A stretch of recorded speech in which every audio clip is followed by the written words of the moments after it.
Olá, aqui Regina falando mais uma vez para a gente estudar um pequeno trecho, que é uma passagem de Jesus que está no Evangelho de Mateus, capítulo 15, do versículo 21 ao 28. O título é A Mulher Cananeia. Não é uma parábola, é uma passagem. E essa passagem, ela me intrigou muito. Eu levei uns 3 anos para entender, estudando, procurando autores que me explicassem o porquê que Jesus age daquela forma com aquela mulher sofrida que o procura. Mas então, vamos no versículo 1 aqui do capítulo 15, o versículo 1 é o 21, e o evangelista Mateus, ele diz assim: e partindo Jesus dali, foi para as partes de Tiro e de Sidom. Partindo de onde? Jesus estava em Jerusalém e ele tinha tido uma discussão acirrada com os escribas e fariseus acerca de não lavar as mãos, ele e os discípulos dele. Por quê? Os doutores da lei tinham uma mania de lavar as mãos para tudo que fossem fazer. Eles não pregavam no templo, na sinagoga, se não fosse com as mãos muitas vezes lavadas e todos aqueles utensílios que eram usados também. Então eles criticaram Jesus e os discípulos e os apóstolos porque não lavavam as mãos antes de comer. Tinha ali os pães, né? E eles logo iam para a mesa para comer os pães. E Jesus, então, eu vou trazer essa passagem depois, ele diz para eles: o que contamina o homem não é o que entra pela boca. O que contamina o homem é o que sai da boca. Porque o que sai da boca vem do interior, vem dos sentimentos. É arquitetado no interior, sai pela boca. Aí ele cita, né? As prevaricações, a prostituição, os adultérios, os roubos, nem tudo sai da boca. Então, o que entra pela boca não contamina. E ele explica, porque o que entra pela boca desce para o ventre e sai para fora. E é isso mesmo, né? Então, Jesus sai de Jerusalém e vai caminhando até as partes de Tiro e de Sidom. Essa região era na Grécia e era muito longe. E ele vai dias e dias de viagem, é lógico, devia ser a pé ou no lombo de um camelo naquela época, né? Junto com seus discípulos. E nos conta Amélia Rodrigues que esses discípulos foram, aqui eu estou falando discípulos, mas eram os apóstolos, tá? Eles vão reclamando, lamuriando o percurso inteiro. Vai lá não, Senhor. Lá é um local que ninguém acredita no Deus único. Lá tem muitos deuses. Eles vão maltratar o Senhor lá. O Senhor acaba de ter um problema em Jerusalém, né? Tem pouco tempo que quiseram expulsar o Senhor, quiseram apedrejar o Senhor. Vai nesse lugar não, vamos voltar no meio do caminho. E ele, calado, continua o percurso e depois nós vamos ver por que ele insiste em ir lá nesse local. Então, o evangelista Mateus, aqui ele diz nas partes de Tiro e de Sidom. Então, era realmente um lugar deísta, né? Acreditava num Deus só. E vários deuses. E Jesus, ele veio exatamente no meio do povo judeu, porque o povo judeu já tinha Moisés do Velho Testamento e que já havia ensinado a respeito do Deus único. Se Jesus viesse em locais como Grécia, Egito, mesmo Roma, antigos, ele iria ter mais uma situação para enfrentar, que era a questão do Deus único, né? Ele teria que ir lá no princípio e ensinar essa questão. Então ele foi programado, a encarnação dele exatamente na Palestina porque ele ali já encontrou um terreno propício para ele semear a boa nova. E no versículo 2, eles estavam chegando.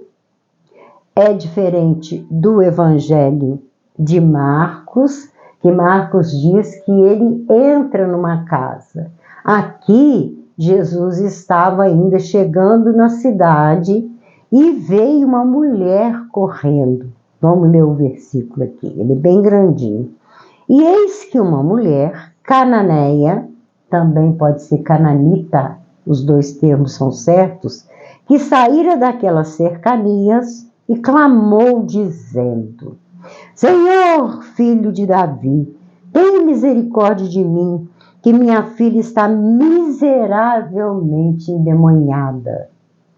Aqui a gente pode falar endemoniada ou endemoniada, os dois também são certos. Então, ela vem correndo, tipo assim, desvairada, como louca, descabelada, mal arrumada, aflita, muito aflita. E ela pede a Jesus a misericórdia. Minha filha está miseravelmente endemoniada. Nós vimos em Amélia Rodrigues que essa filha dava um trabalho muito grande para essa mulher. Ela tinha um processo obsessivo e os obsessores não deixavam ela quieta. Ela batia a cabeça, ela saía correndo pela rua, e numa época de muita discriminação, né, quando essas pessoas eram chamadas de loucos, então às vezes eram perseguidos pelas ruas, apedrejados, tinha o chamado bullying, né? Hoje, por tão pouca coisa existe tanto sofrimento, mas eu me lembro quando eu era criança, na cidade pequenina onde eu fui criada, na minha primeira infância, até os 7 anos, tinha aquelas pessoas chamadas perturbadas da cabeça, que eram muito perseguidas pela rua, até mesmo apedrejadas, e as pessoas gritavam e xingavam essas pessoas. Muita gente deve lembrar disso. Era o caso dessa menina. Então, quando ela vem correndo de encontro a ele, ela chama ele de filho de Davi, né? Tem misericórdia de mim, Senhor. Engraçado, né? Como que essa mulher soube que Jesus ia chegar ali? Como que essa mulher soube que era ele, filho de Davi? E aí, nesse momento, Jesus reconhece que mulher era essa, qual que era a vontade dela, o que ela trazia dentro dela. Jesus, ele conhecia o íntimo das pessoas e ele logo viu que a aflição dela não era em vão e que ela acreditava nele. Tanto é que ela sai correndo atrás dele. E a reação dos discípulos que já vinham reclamando e não queriam que ele fosse lá? O que eles fizeram? No versículo 23, então, o evangelista Mateus vai dizer: olha isso. Mas ele não lhe respondeu palavra. Imagina uma mulher aflita, gritando e pedindo misericórdia, que a filha está endemoniada, e Jesus não dirige a palavra a ela. Então eu fico imaginando assim, Jesus indiferente ao pedido de socorro dela. Ele indiferente, então não lhe dirige a palavra, ele não respondeu. E os seus discípulos, chegando ao pé dele, rogaram-lhe, dizendo: despede-a, que ela vem gritando atrás de nós. Tipo assim, a gente avisou, Senhor, o Senhor não vir aqui nessa região, o Senhor insistiu em vir. Então, despede essa mulher, olha que coisa, gritando, né? O Senhor é um mestre, o Senhor é o Messias. Como uma mulher pode vir pela rua fora, desesperado atrás do Senhor desse jeito? Despede-a, manda ela embora. E aqui nós vamos ver que Jesus continua ignorando a mulher. E ele respondendo disse: eu não fui enviado senão as ovelhas perdidas da casa de Israel. Não tem exclamação e não tem interrogação aqui não. Jesus, ele lança uma frase para os discípulos refletirem aqui com essa frase dele. Eu não fui enviado senão as ovelhas desgarradas. 2 ensinamentos. Primeiro, ele está querendo dizer que ele, na concepção dos discípulos, ele era só para os filhos de Israel, em primeiro lugar. Em segundo lugar, ele está aqui dizendo que ela não merecia, por ela não ser uma israelita, por ela não ser uma mulher judia. Então, ele aqui diz para ela que ele não foi enviado somente às ovelhas perdidas da casa de Israel. O segundo ensinamento, ele está mostrando que lá em Israel também tem ovelha perdida. Não é? As ovelhas perdidas da casa de Israel. E aí, ele, ignorando a mulher, ele lança essa frase.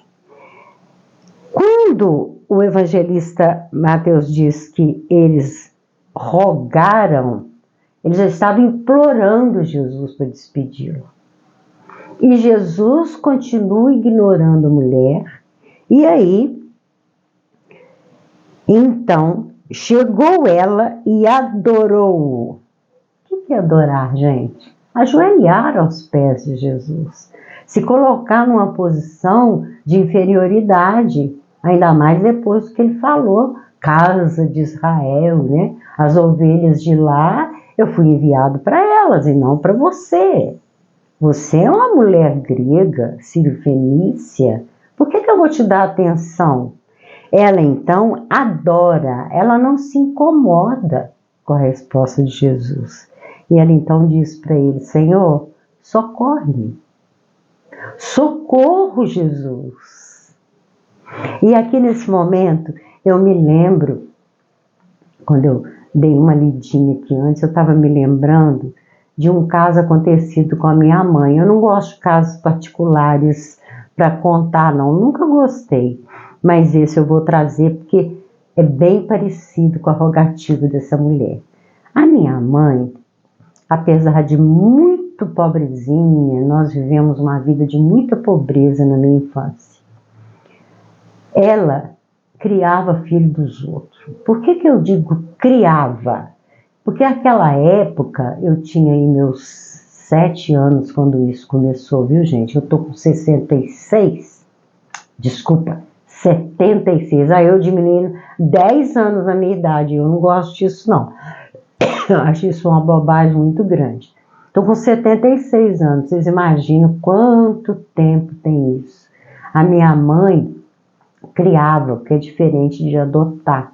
Hoje tem todo esse trâmite da justiça, tem visita de serviço social e psicólogo, leva anos para adotar uma criança. O negócio dela era imediato, ela via uma criança jogada, ela pegava. Ela procurava a mãe daquela criança e ela levava para casa dela e sustentava sem cobrar um tostão. E muitas vezes a mãe vinha atrás aí uns dias e comia junto também, viu? Na sua maioria eram prostitutas. Nós morávamos num bairro bem próximo à zona boêmia. Então a gente tinha muito convívio com as prostitutas. E como esse bairro era bem escondidinho, bem afastado, elas podiam sair de lá, porque o delegado dessa cidade proibiu que as prostitutas circulassem pela cidade, elas não podiam sair da zona boêmia, era uma ruazinha feia, suja. Desculpa, gente. Então, mas acontece que o delegado proibia as crianças de ficar lá. Mas como que elas iam fazer? Então minha mãe ia lá e passava a mão. Gente, teve época na minha casa que tinha umas 30 crianças. A gente andava, era uma casica muito pequenininha. E a gente andava com aquele monte de colchãozinho no chão, porque não tinha como colocar berço. Era um local muito pequeno. E depois, juntando os colchões, dava para colocar um monte de criança junto numa salinha só. Então a gente tinha que andar com muito cuidado com eles ali dormindo, ou mesmo acordados, né? E para não pisar também mamadeira, bico, era um monte de coisa que tinha, muita roupa para lavar, era uma trabalheira enorme. E essas crianças chegavam na minha casa muito doentinhas, com muito verme, tinha umas feridas, eu me lembro, que atrás da orelha de um escorria, que é a chamada pereba, né? Escorria aquela aguinha. Mas ela e a minha avó, que morava com a gente, elas são umas sábias das ervas. Logo vinha dar um tal de um banho cheio de ervas, era chá, esfregava folha na criança, dentro de poucos dias aquela criança estava ótima. E usava-se muito a tal da Santa Maria, né, que é o mastruz, para poder eliminar os vermes. Então essa era a lida, essa era a luta. Eu já não estava mais com a minha mãe, esse acontecimento eu não estava presente, que eu já havia casado e já tinha mudado para Juiz de Fora. E ela lá continuou com a luta dela, até pouco tempo atrás. Aliás, ela tem com ela a primeira essa ela adotou mesmo. Essa mora com ela até hoje, que é a Lucelena. Então, uma das crianças, que era um menininho, ele teve uma convulsão no meio da madrugada. Ela juntou essa criança, enrolou no cobertor e saiu correndo. Ela atravessou a cidade, era do outro lado da cidade, onde que tinha um médico famoso. E esse médico era muito rico e famoso ali na Redondeza, ele era um pediatra.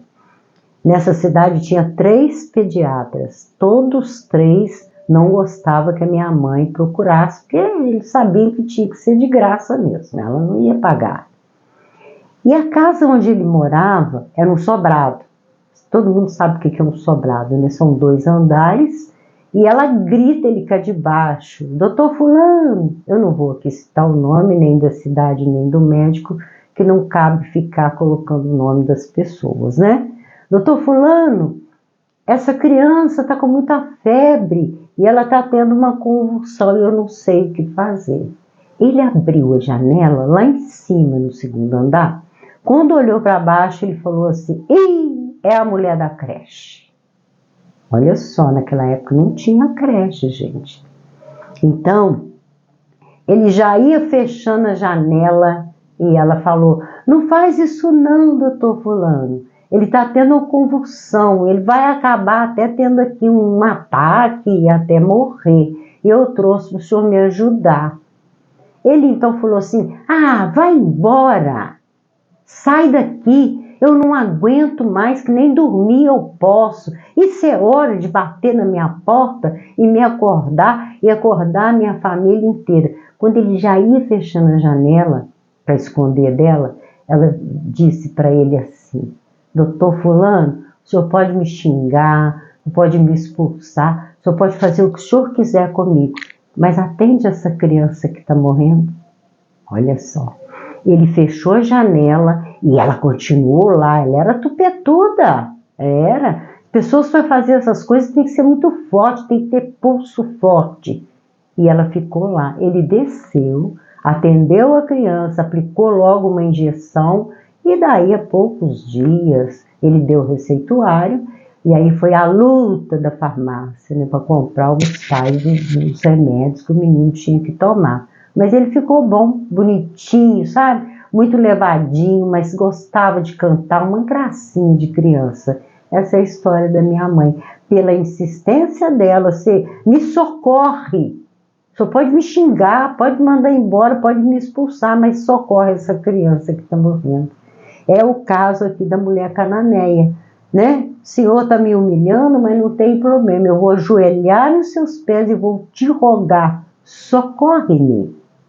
Então, no versículo seguinte, que é o 26, Jesus, porém, respondendo, disse: oh, meu Deus, não é bom pegar no pão dos filhos e deitá-lo aos cachorrinhos. Ou seja, meus filhos são os filhos de Israel. O pão é deles. Que pão que é esse? É ele, Jesus, pão da vida, né?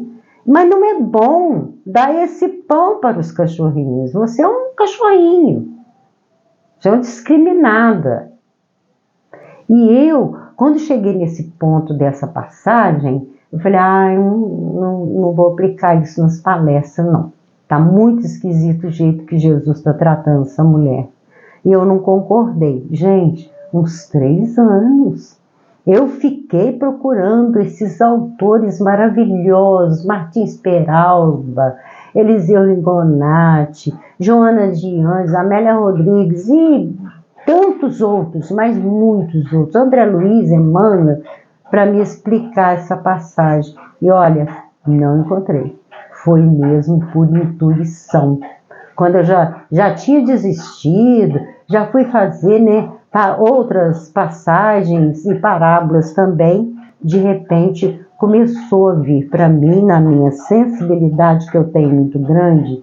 Eu não tenho mediunidade ostensiva, mas eu sou intuitiva, tá? Isso está explicado no livro dos médiuns lá da codificação. Então ele chama ela de cachorrinho. Não é bom. Eu não vou pegar no pão dos filhos para dar para cachorrinho. E ela disse, sim, Senhor. Ela concorda com ele. Sim, o Senhor tem razão. Eles são os filhos privilegiados do reino, onde o Senhor veio. Eu sou aqui dessas partes da Sírio-Fenícia e o Senhor nem me reconhece, Senhor. Eu concordo com o Senhor. Mas, olha a esperteza dela e a humildade também, né, gente? Mas também os cachorrinhos comem das migalhas que caem da mesa dos seus senhores. Ou seja, o senhor está me chamando de cachorrinho? Tudo bem, eu sou um cachorrinho. Mas me dá as migalhas. Deixa eu entrar embaixo da mesa dos filhos de Israel e comer os farelinhos, as migalhas que caem. Alguém aí já teve um cachorrinho que fica por ali? Aqui em casa tinha uma desses salsichas compridinha, que meus filhos chamavam ela de aspirador de pó. Tudo que caía, ela vinha focinhando e pegava aqueles pedacinhos ali. Então, ela disse para ele, eu concordo com o senhor, mas o senhor me dá uma migalha, só um farelinho desse pão, que ele é tão poderoso, o pão da vida que o senhor oferece para mim uma migalha dele. Então Jesus respondeu e disse-lhe, ó mulher, grande é a tua fé. Seja isso feito para contigo como tu desejas. Ou seja, ela desejou tanto, desculpa, gente, ela desejou tanto, ela quis tanto, ela acreditou tanto, que ele coloca que a fé dela, né? Grande é a fé dela. Seja isso feito para contigo como tu desejas. E só falta uma frasezinha pequenininha para a gente encerrar, mas eu vou fazer pergunta que me encucou durante 3 anos. Por que Jesus trata essa mulher aflita desse jeito? Vocês já pescaram? Vocês já ouviram falar uma frase que diz assim, bate na cangalha para o burro ouvir. Aqueles burros de carga que carregavam aqueles cestos de taquara, né, de bambu, bate na cangalha que o burro vai ouvir, que é para ele andar um pouco mais rápido, né? Vocês já ouviram falar no tal de cair a ficha? Jesus não estava judiando da mulher em vão. Ele quis dar uma lição em quem? Nos seus discípulos, que já logo discriminaram a mulher. Olha aí que louca, né? Olha como que ela vem incomodar o Senhor com o escândalo dela. Então Jesus fez eles caírem a ficha quando eles viram o que aconteceu. Porque Jesus estava querendo dar um ensinamento, porque ele tinha ficado dias e dias naquela viagem ouvindo a lamuriação, mas ele sabia o que ele iria lá fazer. Daqui a pouco nós vamos explicar, é fantástico o que essa mulher faz. E encerrando, tá, gente? E desde aquela hora, a sua filha ficou sã. Diz Amélia Rodrigues que ela chega em casa, quando Jesus diz para ela que a fé dela salvou, curou a filha dela, tão grande que era a fé dela, essa mulher vira-se e vai embora correndo. Ela não espera um minuto para nada, nada mais me interessa, quero ver minha filha. E ela sai correndo, descabelada, do mesmo jeito que ela chegou, ela sai correndo. E os discípulos estranharam também por causa da forma nervosa, irritada que ela chega. Por quê? Estavam acostumados nas sinagogas, aqueles doutores da lei, com aquelas roupas, aquela empáfia, todas aquelas peças em ouro e prata, andar devagar, aquele falar manso, aquele pescoço meio tortinho para conversar, ao pé do ouvido. Então, eles discriminaram exatamente pelo desespero dela, mas Jesus entendeu por que ela estava desesperada.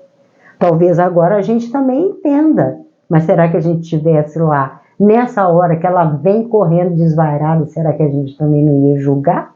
Né? Jesus, então, queria ensinar para esses discípulos. Essa mulher chega em casa, ela coloca as mãos assim na soleira, né, na porta, e ela olha direto para a cama onde a menina estava deitada. E ali naquele momento, pelo olhar da criança, ela viu que a menina tinha sido curada.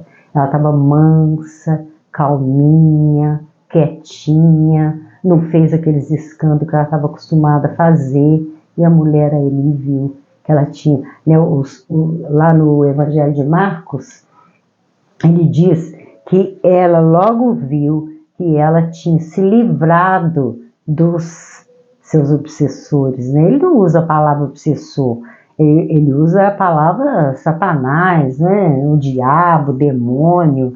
Ela não estava mais endemoniada, ela não estava mais sofrendo a influência daqueles espíritos que estavam ali sugando aquela menina.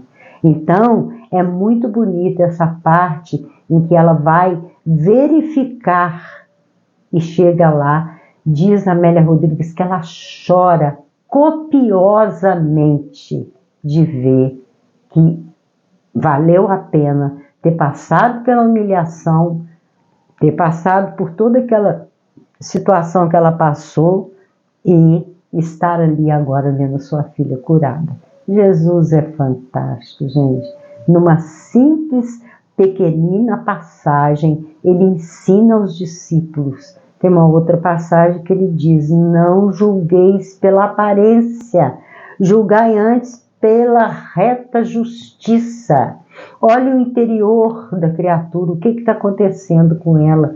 E a gente tem tanta mania de julgar as pessoas, né? Morador de rua, aqueles que batem na nossa porta pedindo um prato de comida, pedindo um pedaço de pão, pedindo um agasalho, pedindo até mesmo um dinheiro para comprar uma comida, ou quem sabe até mesmo uma droga. Não sou eu que vou julgar, né? Como diz Padre Júlio Lancelotti, um padre que eu adoro pelo trabalho maravilhoso que ele faz na Cracolândia, lá em São Paulo. O que é que ele fala? Eles usam droga, eles são viciados no crack, e agora essa outra aí que é X, não sei o que aí que chama, eles são viciados, mas eles têm fome, eles têm sede, eles têm frio. Quantas vezes o médico que a gente procura levá-los ao hospital com tanta dificuldade, mas leva, vem o receituário, a gente consegue o remédio, lá mesmo a gente ganha o remédio para eles. E eles reclamam que não tem água para tomar o remédio. Não tem água, né? Eles vivem na rua. Então, eu me lembro muito bem de Padre Júlio Lancelotti. Eles são drogados, mas eles têm fome, eles têm frio e eles têm sede. Sem discriminar. ajudar sem julgar o que a criatura está fazendo da vida dela. Isso aí é problema dela para com ela mesma. Nós não temos que nos meter nisso. Então, gente, olha o que aconteceu depois. Essa mulher tinha jardins em volta da casa dela, uma natureza muito bonita. Ela mandou, depois que ela recuperou a filha, aquela coisa toda, ela mandou arrumar aqueles jardins e ela passou a receber pessoas. Iam muitos gregos, iam muito aquele pessoal ali daquela cercania para ouvi-la falar de quem? De Jesus. Ela enviava pessoas onde Jesus estivesse para ouvi-lo e trazer para ela aplicar sobre o perdão, o amor ao próximo, toda a questão da salvação, né? Mulher, a tua fé te curou, você mesmo que se curou. Então, ela aplicou Jesus. Então, o que Jesus foi fazer ali? Porque logo depois desse acontecimento, ele vai embora, ele volta. Aquele percurso todinho, ele volta, ele não fica lá. O que Jesus foi fazer lá? Plantar semente. Ele sabia da existência dessa mulher, e ele sabia que ele chegando na cidade, ela ia procurá-lo para curar a filha dela. Olha só que coisa mais bonita. Ele foi lá para plantar a semente dos ensinamentos dele. E ela foi uma grande propagadora dos ensinamentos de Jesus. Uma das primeiras seguidoras naquela região toda, né? Vamos aqui de novo comentar a nossa frase que está aqui atrás de mim, que eu vou sempre falar, todas as vezes, até a gente decorar, né? Mas se vós soubesses o que significa misericórdia quero, e não sacrifício, não condenaríeis os inocentes. Quem são os inocentes? Nossos pequeninos, que estão tão condenados e tão sacrificados, né? Ainda mais no dia de hoje, com os últimos acontecimentos aí que nós tivemos e estamos tendo uma guerra muito grande pela frente. Então, gente, é Jesus pedindo misericórdia para os pequeninos, pedindo misericórdia para os inocentes que estão sofrendo muito com esse sacrifício enorme que eles estão tendo que carregar em suas costas. É muito pesado o que está acontecendo com nossos pequeninos. Que Jesus nos abençoe e que possamos refletir nesse exemplo da mulher cananita, a mulher cananeia, e que Jesus possa nos abençoar nessa reflexão para a gente trazer para os dias de hoje e para dentro de nós mesmos. Quero agradecer a vocês a paciência em me ouvir. Não sei se vocês notaram, a gente já está começando a melhorar. Meu neto já providenciou o microfone, que eu nem sei como usar isso aqui. Meu neto providenciou um tripé que está aqui na minha frente, mas que eu esqueci de acender a luz. Está aqui na minha frente e eu não acendi. Não falo com vocês que eu não sei lidar com essas coisas. Então, passei minha vida inteira pregando na tribuna e quando eu comecei nem microfone tinha nos centros, né? E quando apareceu, era um que a gente colocava um marco aqui na cabeça e ele ficava com um negócio pendurado aqui que nunca parava no lugar, embaraçava na haste do meu óculos, na blusa. Eu usava brinco naquela época, teve uma vez que agarrou, quase que rasgou minha orelha. Então, assim, hoje, com toda essa tecnologia, e eu ainda não me acostumei, mas eu vou me acostumar e a gente vai melhorar o ambiente, a distância, com o tempo. E tem muita coisa para a gente falar de Jesus, muita. É infinito, gente.